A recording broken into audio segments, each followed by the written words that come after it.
don't Have know. you, aside from the fact that you're recovering from being unwell, and what improvement in symptoms have you had so far in the second part of the 2 weeks? Yeah, so I'm off one of my medications now. So my anti-inflammatory medication, I forgot to take Nice. it one day, and I thought, hey, I didn't need it. So I deliberately forgot to take it the next day, Yeah. and yeah, haven't needed my ibuprofen. So Awesome. That's great. mhm. Yay. Okay, cool. Have you got any others that you need to come off, or is that are you now medication free? No, no, I've still got two more that I'm taking. So one's antihistamine. So Oh I yeah. have itchy skin. Yeah. So that'll probably be my next one that I'll try. Yeah, okay. So what were the triggers for itchy skin? Not a clue. Doctor didn't even know either. Yeah, Just, okay. yeah, started the antihistamines a long time ago, and I just haven't been able to get off them. If Okay. I And forget so one day, if I forget it, by the afternoon, every single inch of my body is itching. And real. when I scratch, I get raised, the real raised lumpy areas. Yeah. Yeah, okay. And so if you take the medication, are you completely not itchy? Yeah, Yeah. And so you wouldn't know if there was improvement unless you decided not to take the medication for a day. that's right. Yeah. Yes. Okay. Okay. Um, what are you doing in the ways of dairy? Probably a bit of yogurt every day, butter and cream. I don't eat much cheese, so I won't have a lot of that. Okay, let me see. All right. What about eggs? Possibly one or two every day. Okay.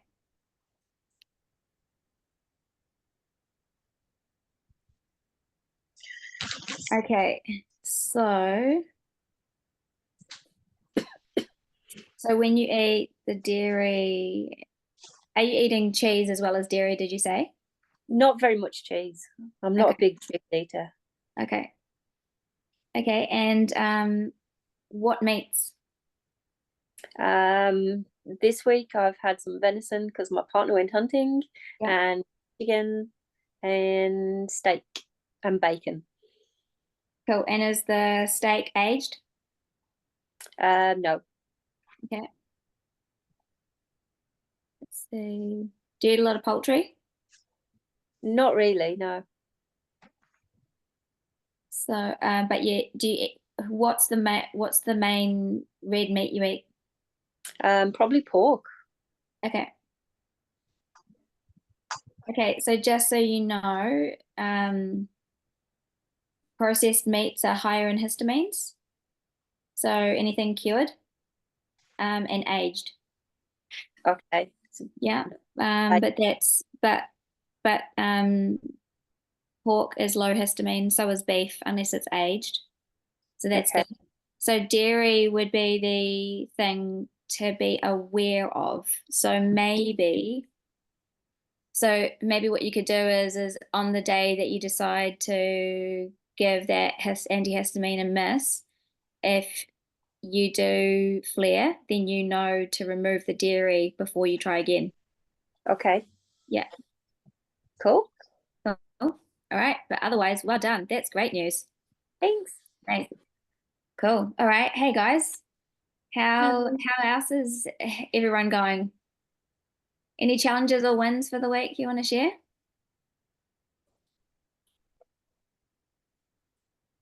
I had a bad day late yesterday and today. I went to bed feeling really crook and Oh, did you? sore head, and I was bad today. I didn't eat any meat.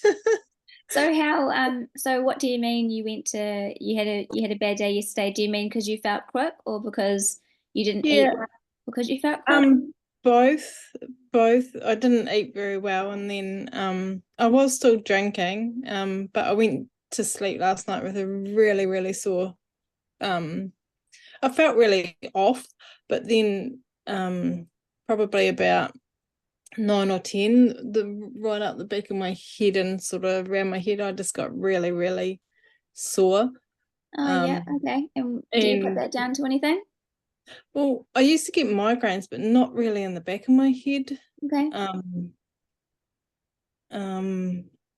But I did feel quite off too, and like I didn't actually work today because I still felt a wee bit. I just wanted to sleep, to be fair. Yeah. Okay. I And don't know. did the headache not amount to a migraine?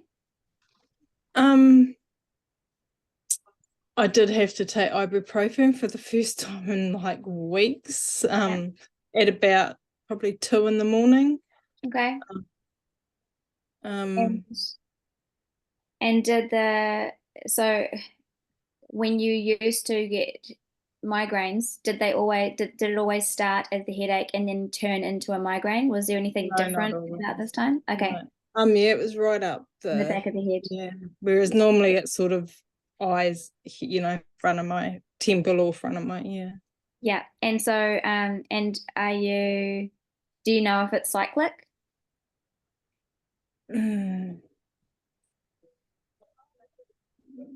No, I don't think so. I don't think so. Okay. So it's not really, is there not really any rhyme or reason that you're aware of as to when you get the migraines? I used to get quite a lot. I used to get migraines, and to be fair, I used to nearly have a sore head most other days. So like when I started the oil, it was like, oh my God, game changer. It was like I haven't actually had a sore head in really, and except for when I had flu, but other than that, weeks, if not more, like a month or so. So, and yesterday it was quite different. It was up the back. Okay, so if it was about a month or so ago, then I want you to just take a note. Do you use a diary in your phone? Yep. Take a note of the date that you had that, to see whether there's a cyclic pattern to it. Because the underlying thing with migraines are typically hormonal. Yes. Yeah. And so if it was different this time, then we want to see next time, is it different again? Is it like in a different place? Is it less in its intensity? Like anything like that? And just see if cyclic is the thing. So if it is anything normally to do with, the cyclic I would normally get in the front on my left side, whereas I can get them on my right side, but my left side was normally the one I would get, which that one last night was quite different, but from a lot that I've had for a long time. My dad and all down the side of my family, we all get migraines. From even my grandmother. So you can definitely have a genetic predisposition to it. But the way to try and be aware of how it improves, or like at what level your body, like it's at what level your body is being influenced with having I did wonder if I wasn't having enough magnesium, whether that, or whether because I was feeling off, whether I didn't, I don't know. I'm trying to think whether I had my electrolytes yesterday in my water in the morning, or so whether that was something, but Okay, well, just make a note of it. Just in your diary, just put the date and then write possibly not enough electrolytes, and then just when the next one occurs, let's just see if we can find a pattern. If it's the thing is if it's cyclic, then you can definitely see that there's a rise and fall in estrogen, progesterone. Then it's easier to identify. If it's not cyclic and it's a bit more random, then it's not that it's not hormonal, but it could also be that your body's compensating hormonally for other areas. And it doesn't really change like how you might treat it differently, but you might just, if it is cyclic, then at least you can prepare for it, so you can make sure that you have more magnesium coming up to that time and so on. Yeah. Yeah, but I definitely know what you mean about not when you're not feeling good is when your body starts craving for things. I just thinking back to a conversation on the group with Jasmine. I was at who Yeah, reading before actually. Yeah, so I noticed in the first, I want to say maybe 2 or 3 months of eating this way that when I was premenstrual, I still like I had cravings. I was more hungry. The cravings didn't come on strong, but as opposed to not being there before or being much shorter lived. Whereas when I was premenstrual and during that week when I would bleed, it was like I was more. It's like for a solid 5 to 7 days, it was definitely more consistent in terms of my body craving. So, but now I don't get now the degree that I get the cravings are the same degree as I would get any other craving. So it's much more manageable than it was at the beginning. So that's something that I've noticed. But when I was sick, just when I started with you guys, when I got that flu, I could only eat meat once in the day. And then I felt like falafel and I felt like fruit. And I just went with it and I didn't let it go so that it was crazy for me when I needed to, rein it back in. But I went with what I felt like my body was telling me it wanted. And I just went with it. Yeah. So don't be too hard on yourself. Just listen to your body. It's telling you it wants different things when you're sick. So just go with it and I haven't really eaten a lot to be fair. Just had a little bit. But is it like if I'm not eating enough meat, can that be a problem? depends what you mean by enough. So you'd need to let me know what that number is that is like your optimal, and then where you're falling short, and then I would be able to, Yeah. Do you know what that is? I can normally eat around sort of that 150, but I should probably be eating closer to 200. Okay. All right. So trying to eat, like I end up sort of reaching, like if I can eat quite a bit of the meat. Like I did pork mince and that with egg yesterday, and I got probably 3/4 through it, but then it was like I just couldn't eat it. Okay. Yeah. Okay. So maybe that, like if you're reaching, don't force yourself to eat it. And if you're eating up and around 150 and you feel okay, then why don't you try decreasing it and maybe skipping a morning meal and see how your body responds. See if you still feel I can okay. easily skip a morning meal for some reason. I can easily, and I could probably have lunch and definitely tea. But yeah, I was trying to do breakfast as well, but I sort of then by tea time I was sort of like I couldn't eat a lot. And was it you that mentioned about exercise? Me, no, but I'm very Okay. keen to hear. Yeah. Yeah, cool. Okay. That'll also be another variable that we'll talk about introducing as well if you aren't already exercising, which will change up the way that your appetite goes. So so why don't you try skipping a meal and seeing how you feel? And if you feel great, fantastic. If you feel great initially, but then you start to get low energy, then go back up. Yep. So just listen to how your body responds to lessening it. Yeah. But I would say that if you weren't feeling well, then your body could definitely benefit from having a bit of a lower calorie day tomorrow. It'd probably appreciate it. Okay. Yeah. Thank you. No worries. All right. Who else has got anything that they want to run by me?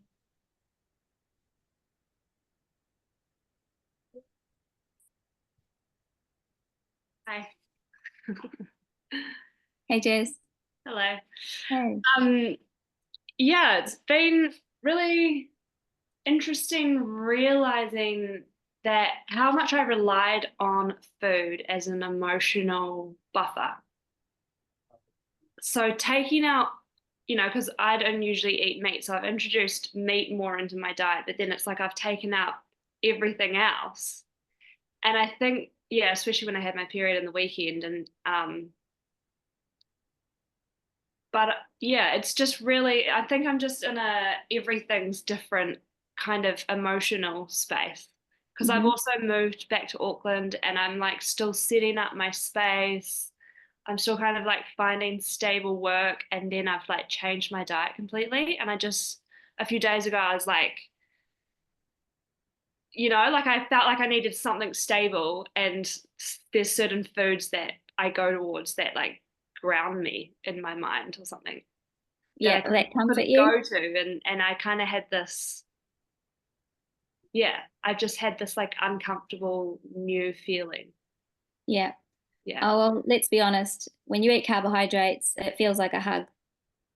yeah, Yeah. And it's real, like that's dopamine. So it's right, not yeah, it's not in your mind. It's like chemically that. mm, Yeah. mm, Yeah. So it is definitely yeah, like I guess being aware of it is great so that you can acknowledge it and then you can sit in it for a while and then just kind of see if you can shift it rather than normally when we feel things that we like that are challenging, we reject it and we're like, no, like you're bad and I don't like feeling you. And so I reject you and we fight against it. And so that's the struggle because it's something that you are feeling and yet you don't want to feel it. So it's this conflict. Whereas if you let yourself sit in it for a while, it's kind of like when little kids cry and naturally, especially people who aren't parents, they want to do anything that they can to make the kid stop crying. mm, And for a good while, like crying is like one of their main forms of communication for when they don't like something. So, but it doesn't offload. And kids offload, emotionally freely. And learning to hold it in or um, not accept it is learned. It's not natural. mm, Yeah. And it's usually when they see like somebody's face, when, like, for example, when my son, he's 3, when he would stay at his nana's place, when I would, go away for work, then when I would pick him up, he would be like, "I was so brave, mummy. I didn't cry." And I'd be like, "Oh, great. Now I'm going to be dealing with like the outburst of rage for the next couple of days because he'll try and hold it in and won't be able to." So it's just kind of allowing yourself to feel what you feel and going with it, acknowledging it, and then just shifting it. mm. Yeah. Meat can also be very grounding.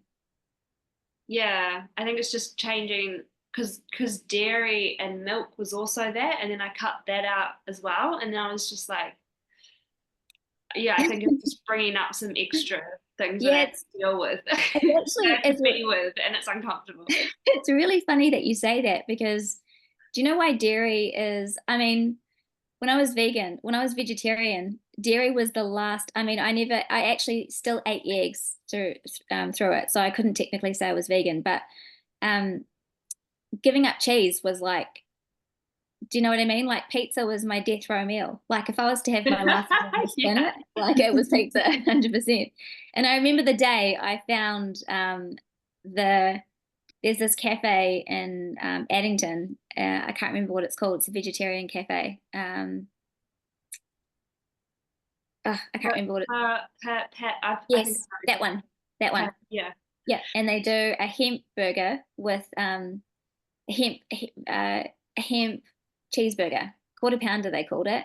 Oh my gosh, it was the first time that I had eaten cheese, and they got it. They absolutely nailed it. They nailed the texture, they nailed the taste and the mouthfeel, and it melted properly like real cheese. And I went up to the lady and I was like, I want to talk to the chef like, what cheese are you using? And she was like, oh, we actually use angel food cheese, and we mix all 3 of their cheeses together, Parmesan, cheddar, and mozzarella, to get the perfect combination of cheese. And I kid you not, like, I spent a great fortune at that cafe, and I could never eat anything else on the menu except for that damn cheeseburger. Anyway, the point is that the same so the same chemical that is in cheese is also the same as morphine. Yeah. Yeah. And so dairy does give you that same pleasure as how we described carbohydrates. It's still working on that dopamine receptor. So I guess, like, one way to look at it is that restricting can feel like you really don't have the freedom. Like, especially eating this way can feel real restrictive. But there is such a place that you can get to when your body is nutritionally, full, that restricting itself is actually the freedom, because the more you have, the more you have to have. Whereas, or decision making and I noticed that even like, for example, cream is the thing for me. Cream is like my pleasure. Like, I was having, like, I would have 3 drinks a day, and I would, like, have cream with it, the whipped cream, and then I would put more cream on it as it was going down, and I'd have that 3 times a day. It was like my dopamine hit, and then I was just like, hold the line, like, that's a bit excessive, Taz, like, slow down. And so I skipped out the middle of the day one. So yeah, it still falls into the category of the more you have, the more you have to have of those things. So I guess it's just being aware of them and then just choosing.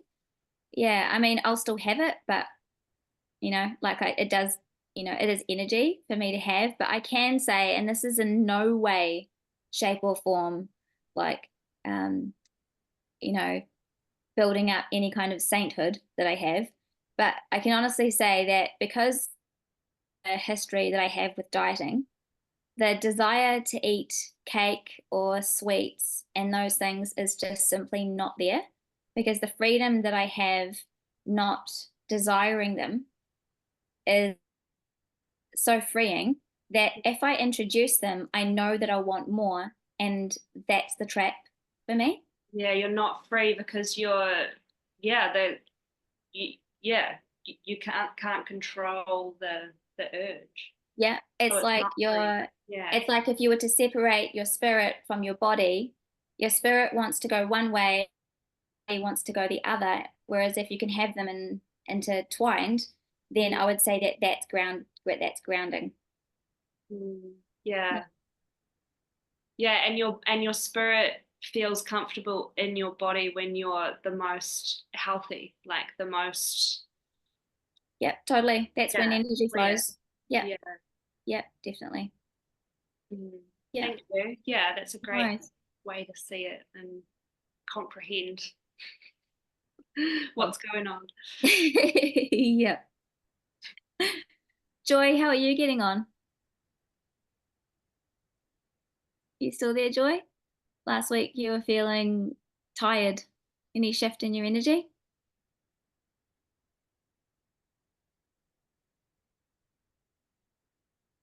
All right, we'll come back to Joy. She might have gone for a wander. Unless you are muted, Joy.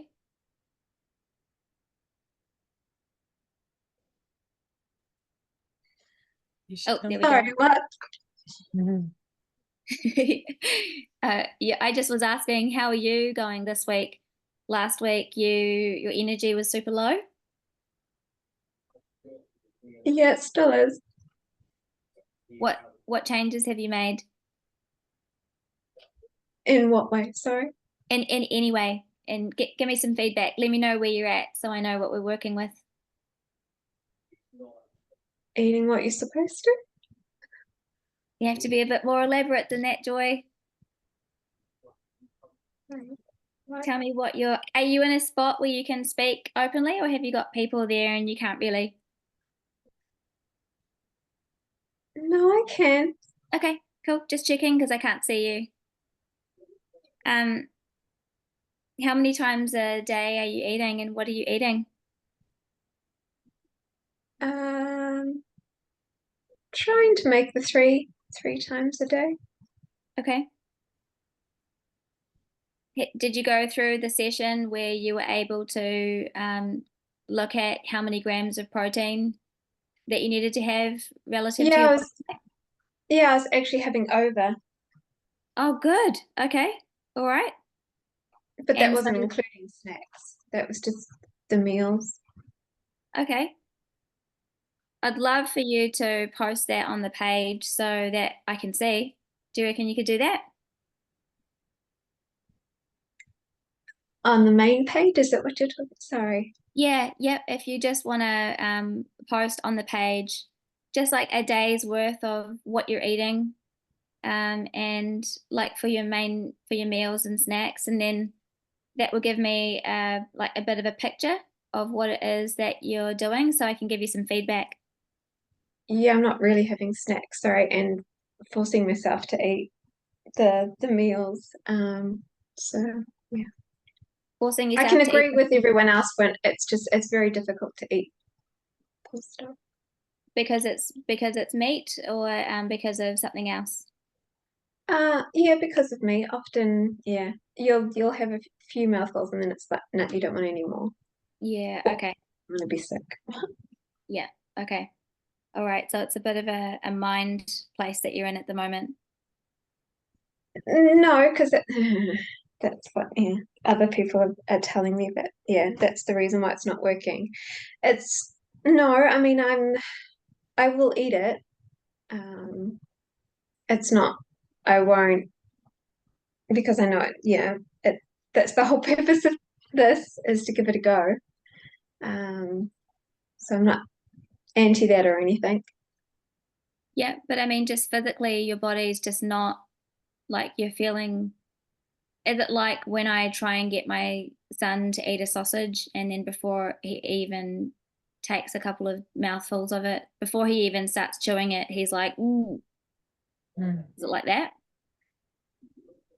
It can be sometimes, but I'm trying not to just trying to eat it. Okay. Okay. And so, how about any of your digestive symptoms? As in if they've been relieved, is that What has anything changed in any of your symptoms? no. In Okay. fact, the nausea's actually kicked up more intensely than a long time. Okay. I'm wondering And if, yeah, no energy. So just wondering how soon that was supposed to turn around or yeah, improve. yeah. I really would encourage you to reach out to me during the week, Joy, rather than just sitting in that for the whole week until today, because you don't have to be suffering by yourself, in between the sessions. Like I'm there to support you through it, and to, like for example, um, Jasmine felt fantastic for what, Jazz, the first week or something, and then you had a real, and then her liver was really sore. So and then so it's key to address those things so that you don't hate the process. So what I'd suggest is if you could write down what it is that you're eating exactly, just let me know what you've eaten today, and then post it in the group so that I can check in on it. I'm going to be adding you guys to Voxer this week as well. So Voxer is if you guys don't know, it's like a walkie-talkie. It's like a voice messenger app. So I'm going to send you an invitation to join that, and then we can use that to talk as well. Yeah, sorry, it's just sometimes it can be just the simple things are extremely difficult. So I'm sorry for that.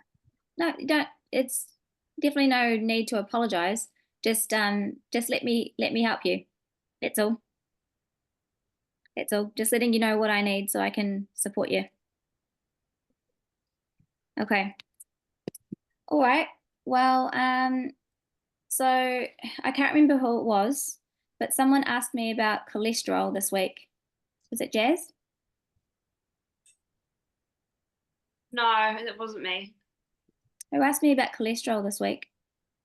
Was it? I seen it on the page as well.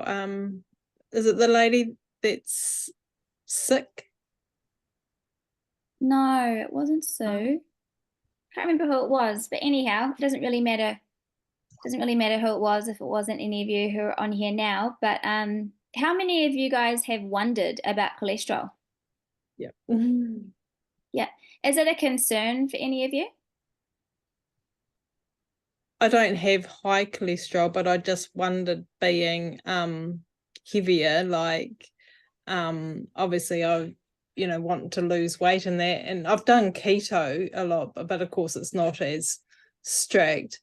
But yeah, I just wondered, like, cooking with my butter and having the fatty things, like but then again, I've had sore inflammation and felt like my veins and that previously having issues, hence why I reached out with the group, and with the drops and stuff, and feel I think I feel better, but I just wasn't totally. about the cholesterol thing. Yeah, completely. Does anyone get their cholesterol checked? No. Just so you know, Anne Marie, you're muted, so I can't hear you, but I did see your head shake. What about if you because none of you guys are older, so when you do get older and you've got to go and get checked and you fall into that category of high cholesterol and standard age, what's the word? Standard age category of where statins are common. What if you were to go to your GP and they were to test your cholesterol and say, hey, look, your cholesterol is really high. If you were eating this way at that time, and how would that make you feel if your cholesterol was high? Would anyone be nervous? Yeah. Possibly. I don't actually know a lot about cholesterol or why. I thought high cholesterol was bad, but yeah. Yeah. Okay, cool. All right. Just wanted to get a gauge of where everyone was at, because that then it definitely makes this session useful. So let me just share the screen.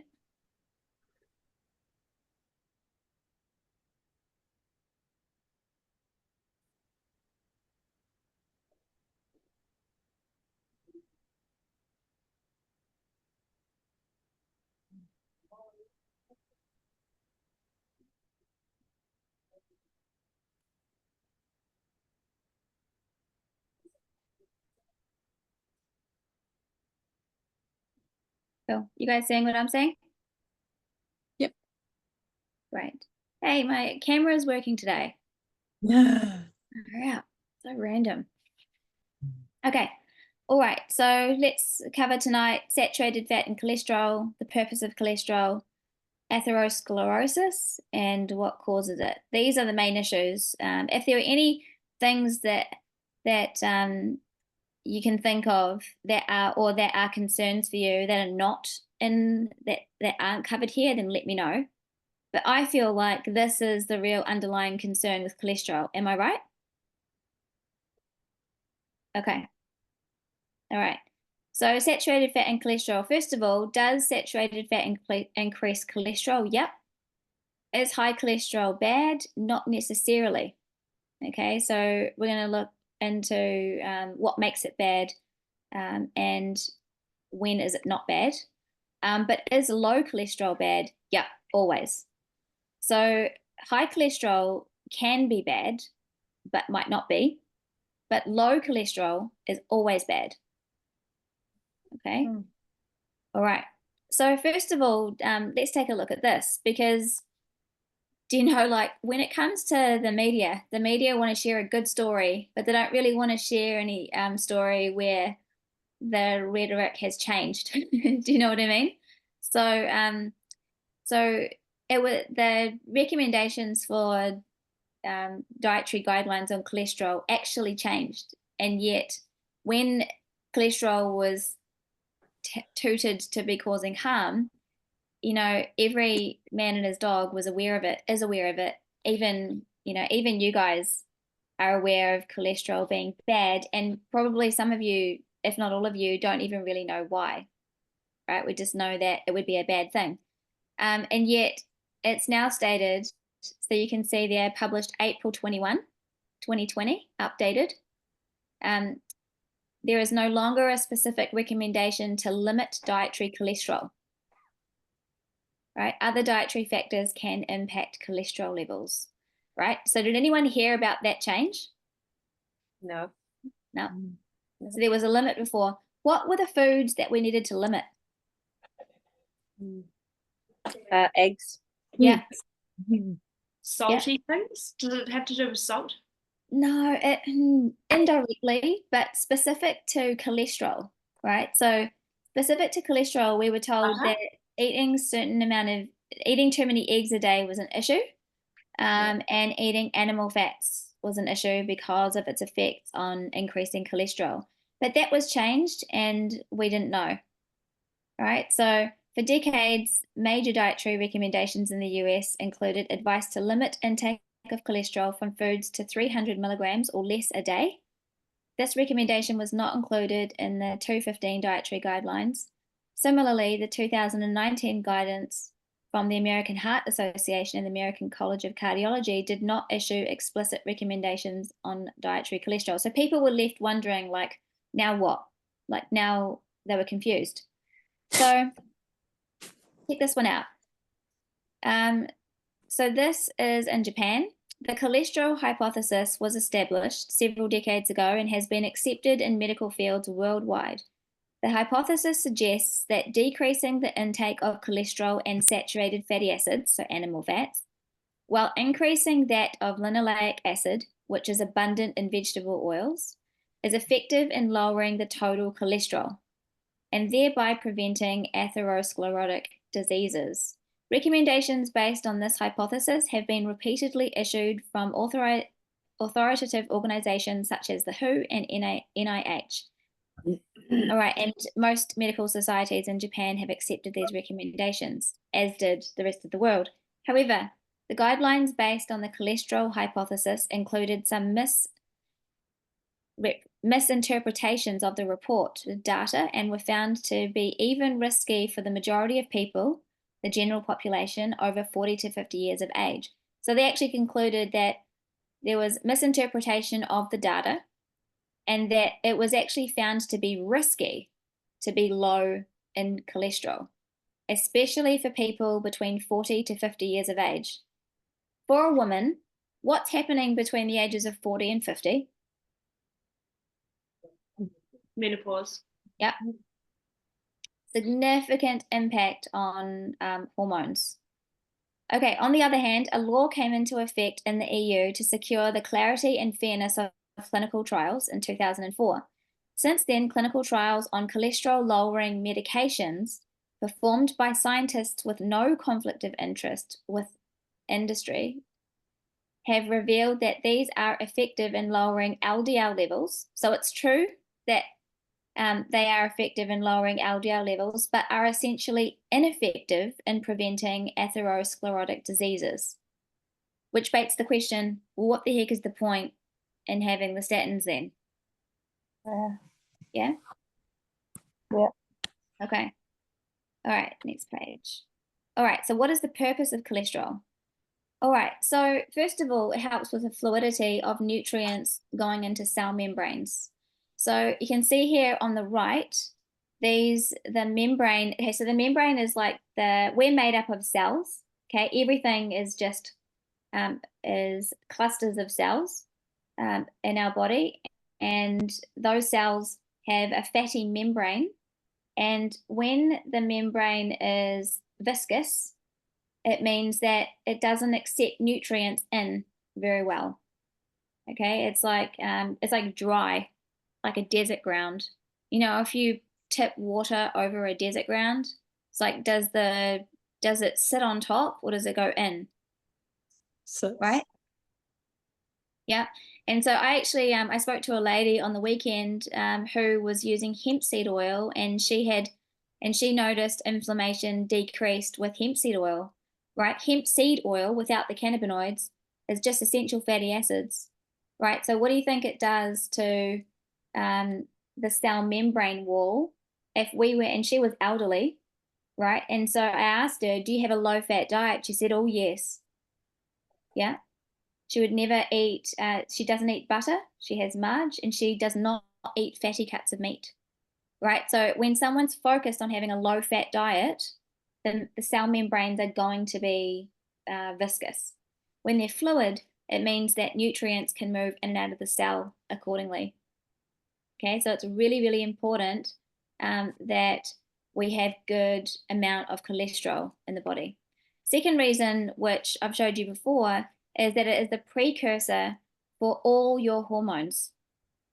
Okay, so in order for your body to make hormones, it uses cholesterol.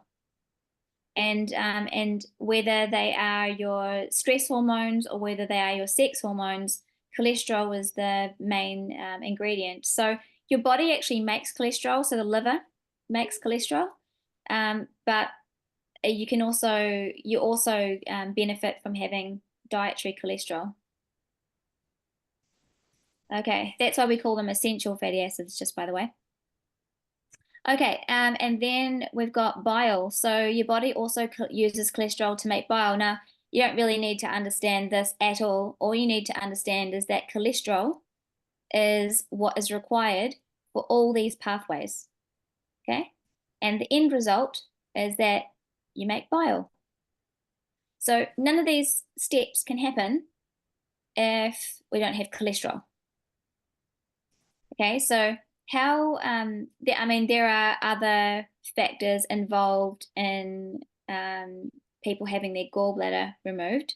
Of course, the gallbladder is just a reservoir, and people can live without their gallbladder and eat this way without a gallbladder because the liver just learns to make the bile on demand. But how common is it for people who follow a low-fat diet and who are in their 50 plus years to be having problems with breaking down fat? Okay, it's actually quite common. Granted, some of these will be digestive disturbances, but the gallbladder does play a role and is part of the digestive process. Okay, so it is really important for bile, but also for fat-soluble vitamins. So vitamin A, D, E, K, they're all fat-soluble vitamins. So it's like the fat binds to those vitamins in order for the body to be able to get them into the cell. All right. Okay, so what is atherosclerosis? Do you know how many times I had to say that today because I couldn't bloody say the word? Okay. All right. So atherosclerosis. Well, first of all, when we talked about the lining of the gut wall, we talked about when there's damage to it, it's like the same as the lining of the inside of your mouth, right? So imagine that to the lining of your arteries. Okay, so the lining of the artery is called your endothelium. And different things can cause the endothelium to be damaged. So when we look at what causes damage to the endothelium, it is oxidative stress. So have you guys heard of that term before? Does anyone know what causes oxidative stress? No? Okay, so like for example, when you cut open an apple and the oxygen gets to it and it starts to turn brown, so that's oxidative stress, right? So and so oxidative stress can be caused by inflammation. So inflammation can be it can be a chronic condition that you have that can cause inflammation. So like rheumatoid arthritis, for example, would be diabetes that causes inflammation. But it can also be lifestyle factors, like for example, blood glucose levels. So an increase in, so high insulin hormone in the body. Do you remember that insulin plays the role of carrying the sugars out of the body? Out of the blood, and it then transports it into your cells.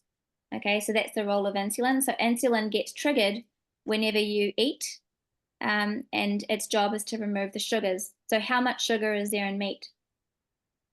None. Yeah.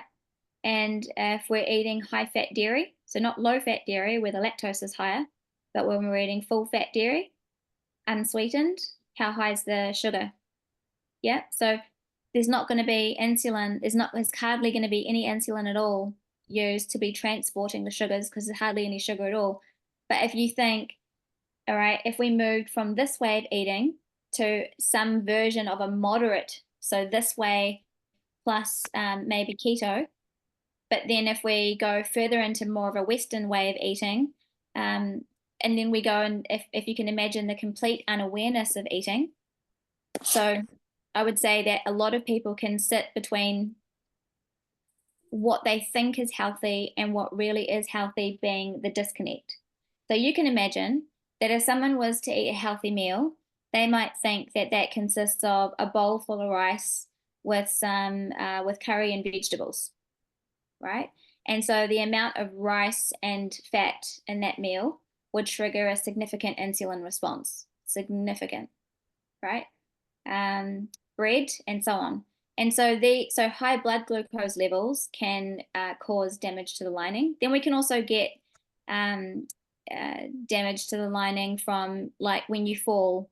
Can I just double check? Is that because it causes damage to the lining because you've created the insulin spike?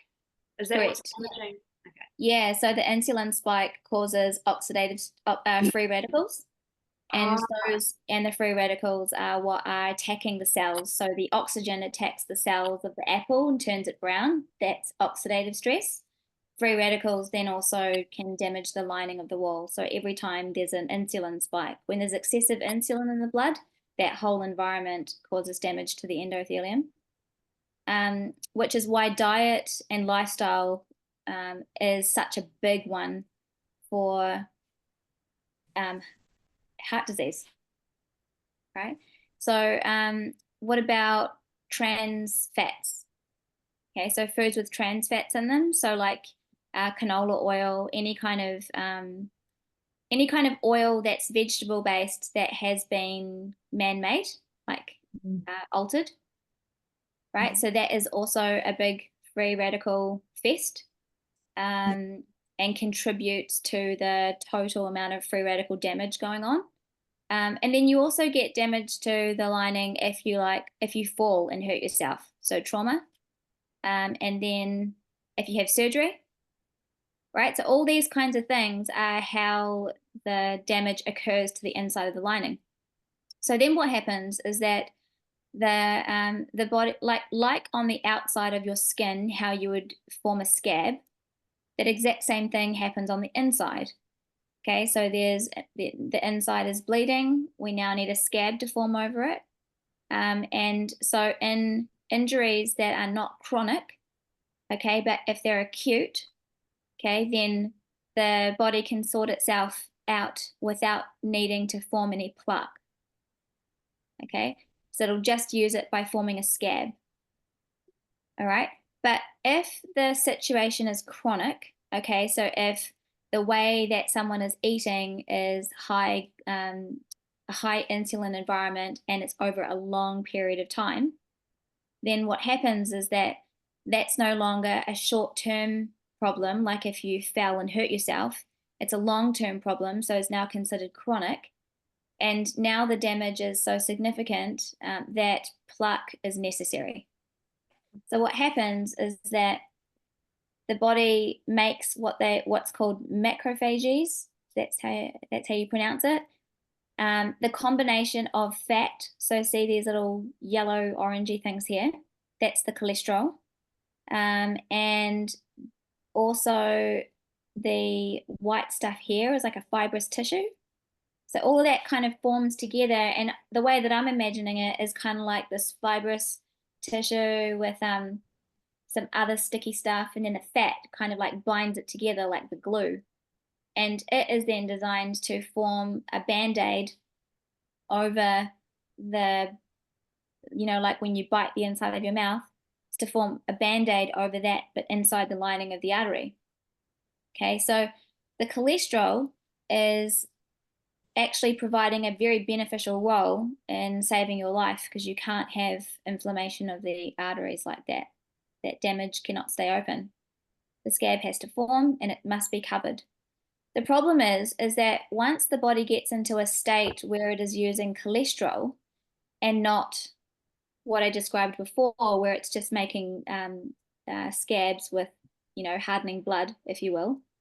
When it's getting to a point where where the body has to be using cholesterol, then if that situation was to improve, now I don't know this for a fact, but because when I'm reading through the literature, it uses words like may, which means that it may not be conclusive.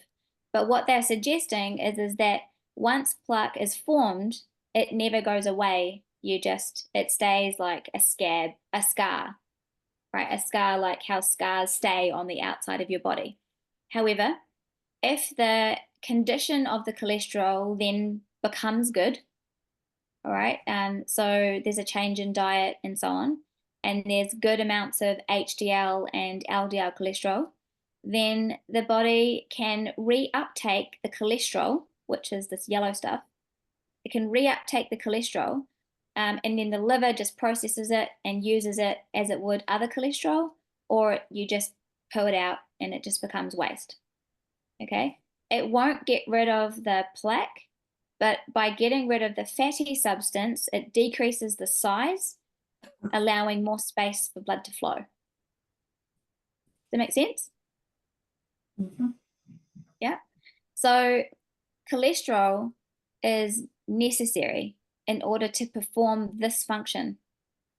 What happens if we are lowering cholesterol and the environment is inflammatory and we can't perform this function? It means that the lining of the arteries is causing inflammation that is not able. It's like, imagine you had a scar, and what does it feel like? I mean, not a scar, when you fall and break the skin, right? You got to cover it with a plaster. It's like sore when it's exposed to oxygen. And around the area is red, it's sensitive to touch. You ask any kid, like, they don't want the sticky part of the plaster going anywhere near the wound, right? That's inflamed. Yeah, so the inflammation is there until the scab forms over it. When the scab forms over it, now we get some relief. Okay, so now the inflammation goes down. So if we're lowering cholesterol, right, so that it can't perform this function well, then what does it mean for the inflammation of the arteries? They don't heal. And so the test that they use for that is called CRP. And that's when they're testing the inflammation of the arteries, which is a much truer indication of your risk for a heart attack or a stroke. Okay, is the inflammation. So the cholesterol, so you can see that it's not so much the cholesterol that is an issue, okay, that can be measured. So if you're wanting to write this down, they'll be measuring your HDL and LDL cholesterol, both of which you need. The assumption is that HDL is good and LDL is bad, but that's not true. Within LDL, there is good LDL and bad LDL. All right, so triglycerides are a truer indication of whether there is inflammation. Okay, so before they test for inflammation of the arteries with the CRP test, they would get a pretty good indication if your triglycerides were high and your HDL was low. Okay, so this is a problem. That is the more truer indication of risk. But can you see, now that we know what causes the inflammation, it's actually largely in your control to reduce the environment for heart disease to be an issue, because we know what causes it. And we know that if we do have chronic issues like diabetes or any kind of like thyroid problem, that especially if we're medicated for it, fibromyalgia, any of those other kind of rheumatoid arthritis conditions where the environment is highly inflammatory. All right, we can see how it would be relevant for someone with those conditions to make this kind of a diet change to lower the inflammation and lower the risk factor. Yeah. And therefore improve the condition of the cholesterol. And, you know, so you don't, there's no such environment where you have good quality cholesterol and bad, unhealthy endothelial lining. They just don't go together. May I just ask a quick question? Yeah, go Joy. So you're just saying about the inflammation, it should be better. What if your body goes more on the attack? Give me a bit more context than that. The body attacks itself. Like the pain is worse in the bones and in the muscles, and just it's having fun with itself, I guess you could say. Okay. So do you mean what happens if your body starts attacking itself more?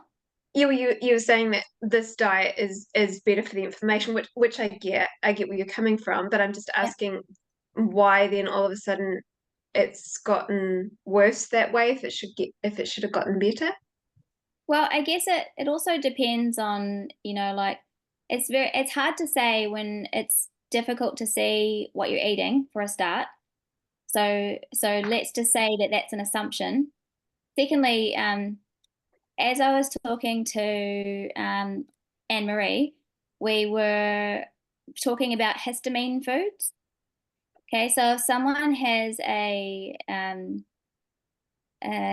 intolerance to histamines, then eating foods that are high in histamine, even though they are still technically a part of this diet, you know, is a problem for that person, which may not be a problem for another. And then there also might be, so for example, Jasmine, when she started eating this way, felt fantastic, as I mentioned before, but then she had a really sore liver. That wasn't actually me. I'll just say I have a no, it wasn't. It was Amber. I have a sore Sorry, chin, Amber. and the root got inflamed, and then I cut out dairy and it lessened. Yeah, that's right. It wasn't you. It was Amber. And then what else? So sometimes when people start eating this way, they have a problem with producing bile initially. This can also be something where if you're eating vegetarian for a long time, your body hasn't needed to produce a lot of bile, so there can be an adjustment period. Same with bowels. Yeah, so it's more like just looking at where the body is, like where is the process breaking down, and then just supporting it as you go through the transition. But there is no scenario where eating a high carbohydrate or even like eating a high carbohydrate diet is never going to not produce a high insulin environment. Okay, Yeah. so it's just transitioning then, I guess. Yeah, and it's also just like figuring out where you are in that process, and then just figuring out what we need to give your body to support it so that it can transition. Okay, sorry to interrupt. No, you don't need to be sorry. That's what the session's about. So we can see how, we can see what causes atherosclerosis now. So, you know, what I would suggest is like, I can put some videos up of others in the medical field who explain this kind of thing so you can hear it more. It might be something that you save, but this might be something that you come back to when and if it becomes relevant, and cholesterol gets checked and you're concerned, because legitimately your doctor will look at you with very concerned face, and you're going to need to be sure enough in yourself to not let that affect you with the white coat of authority.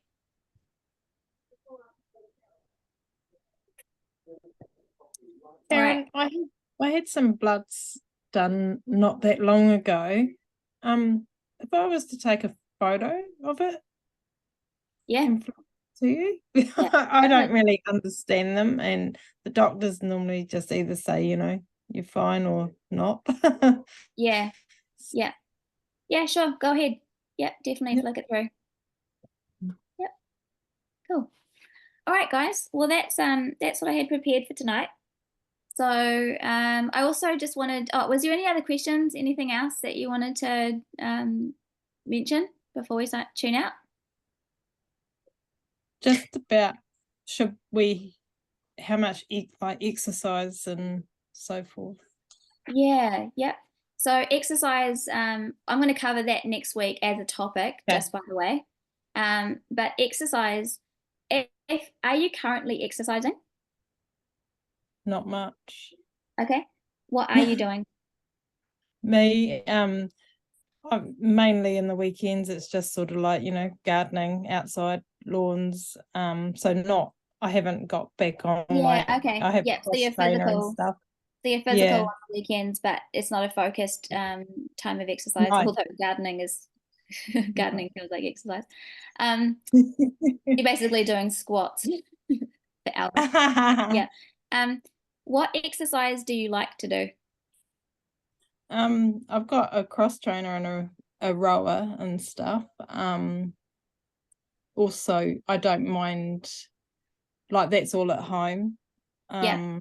I don't, the only thing I find hard is I did try like Pilates and yoga sort of stuff, but I can't lie on my stomach and with my neck. Yeah. Okay, so let's start off. So I would suggest that you use what you've got at home to start with, the cross trainer or the rower, and do like, I'm not over exaggerating. I'm serious. Do like 15 minutes tops of one of those. Okay. Yeah. Don't do any more than that. Just do that. And do it like you could do it every second day. So don't do it more than 3 times a week. Oh, okay. Out there. Yeah. So can I ask, does anyone have weight loss as part of their goals that they'd like to achieve? Yeah. Yep. Okay. Yeah. All right. So that is definitely something that we can address with exercise. Exercise can also be a great tool to use for healing. Okay. So exercise is like adding in stimuli that causes the body to have to produce growth hormones. Okay. So for example, have you heard of derma needling with your face before? Yeah. So essentially what they're doing is they're like poking at your face to stimulate, to create injury, to stimulate collagen, right? That's healing. Yeah. And so exercise is the same principle, right? So we're introducing stimuli to cause injury so that your body produces growth hormones, which can aid in recovery. Okay. So going into exercise when you're nutritionally full is the key. Most people exercise nutritionally deficient.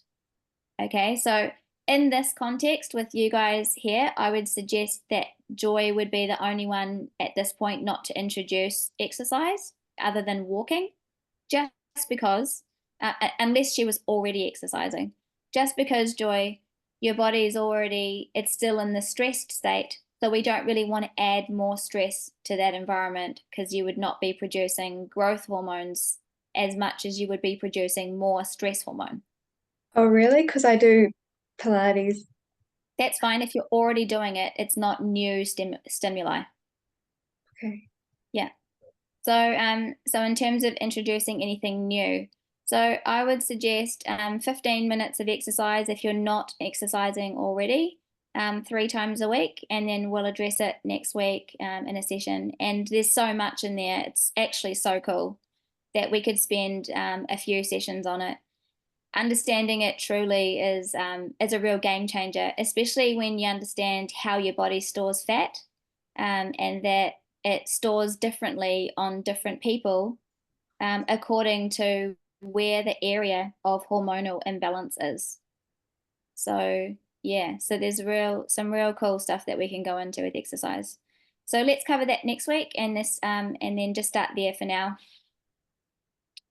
All right. May, Oh, were you about to ask something else, Joy? may I ask one more question? I love it when you talk, Joy. Really? Yep.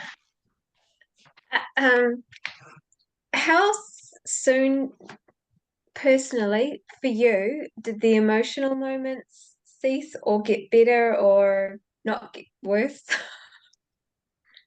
I actually felt better straight away.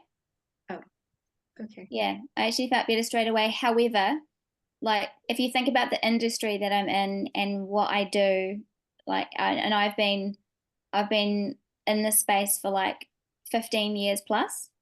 So I've already been doing so many things to reduce inflammation and so on, but I was held together with supplements. So it's like introducing this way of eating and nutrients allowed my body to hold itself together without the supplements.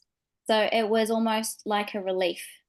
Yeah, if that makes sense. But it's different for everyone, Joy. Like I would say that most people will feel better straight away, but that's not to say that they don't feel worse at some point within that 30 days either. The body can let go of things in lots of different ways. Stress holds itself in different parts of the body.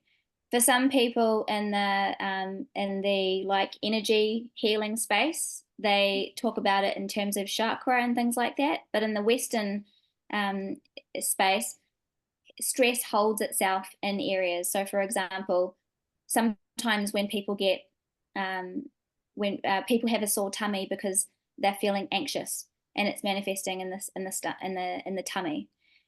Some people, when they feel anxious, break out into a sweat. So it doesn't. Stress can store itself in multiple parts of the body, and so someone can have emotional release as a part of a detox. It's not just physical. So it's don't sort of, as I mentioned this week, I'm not sure if you saw it. What we want to do is get on top of any reason as to why you're not feeling good as soon as possible. And then we want to look at the bigger picture and say, all right, am I trending upwards? Overall, is this 30 days better than the next 30 days? Is that better than the next 30 days? That would be the way that we're wanting to have a look at it, because sometimes we do feel gross or awful or sore before we feel better. So If you've been weak for a long time, it's going to take longer than Yeah. probably to notice Correct. in the first 30 days, if you get me. Yep. Very, very, very good point, because vitality will be low. So I would say, like, let's put a real focus on figuring out what's going on this week so that you can start feeling better soon. Okay, thank you. Okay. Oh, that just reminded me, you guys. You know how I pushed all your payments out? I was like trying to figure out what sat good with me in terms of like a good exchange for going on from here. So I really felt like the first 30 days was real intensive. So it felt good for me to do a $300 a month for the first 30 days. But from here, and I feel like $150 a month is where I feel like a good exchange for it to sit, with the support that you guys need and just being able to address it in this way. So where we take a look at what's coming up for everyone each week, working through that, and then using the page and Voxer throughout the week to keep on top of the needs that your needs, so that your needs are getting met throughout the week. So if that sits well with you guys, let me know. I did move everyone's payments out until the 18th. And so just let me know if you're happy with that, and then I'll change the amount. And if you are happy to go out on your own from here, that's also completely fine. And then just let me know so I can turn it off. No, can we have your support, please? Well, speaking personally, sorry. Yeah, for sure. Thank you. Cool. All right, you guys, have a great week, and I'll look out for a message from me for Voxer this week. And I'll just like add on, Joy. It is awesome to reach out. I've reached out to Taryn a few times with my personal things, and it helps having that support. So. Thank you. Nice. Okay, cool. All right, you guys have a great week. You Thank too. you. Bye. Thank All you. right, see ya. Bye. Bye.